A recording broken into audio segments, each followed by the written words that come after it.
Hi అండి, welcome to Kalpana Telugu channel. ఇది Friday vlog అండి. అందరికీ హ్యాపీ ఫ్రైడే అండి. అందరికీ పూజలు అయిపోయిందా?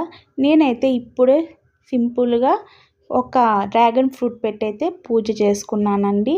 ప్రసాదం అంటూ ఏం చేయలేదు, సింపుల్గా ఈ విధంగా పూజ అయితే చేసుకున్నాను. మీరు ఎలా చేసుకుంటారో నాకు కామెంట్ చేయండి. మేమైతే కర్పూరం వెలిగించకూడదు కాబట్టి సింపుల్గా అయితే చేసుకున్నాను. ఇంత లోపల సిలిండర్ కూడా వచ్చిందండి. ఇంకా సిలిండర్ తీసి పక్కన పెట్టాను. తర్వాత చాలామందికి నేను వేసే ముగ్గు అంటే ఇష్టమని ముగ్గు అయితే ఒకసారి చూపిస్తాను. ఫ్రైడే కాబట్టి ఖచ్చితంగా నేను తామర పూలు వచ్చేలాగైతే వేస్తానండి. ఇంకా తర్వాత ఇంకా టిఫిన్ తినలేదండి. టిఫిన్ తినేదానికైతే వచ్చాను. ఏం టిఫిన్ అంటే రాగి జావా. ఇది నెక్స్ట్ డే అండి. నెక్స్ట్ డే నాన్న బజార్కి వెళ్ళాలి రామ్మ అన్నాడు. అందుకని నాన్నకైతే రసం తీసుకొని అయితే వెళ్తాను. ఈ వీడియో నచ్చితే ప్లీజ్ లైక్ చేయండి, సబ్స్క్రైబ్ చేయండి. Bye friends.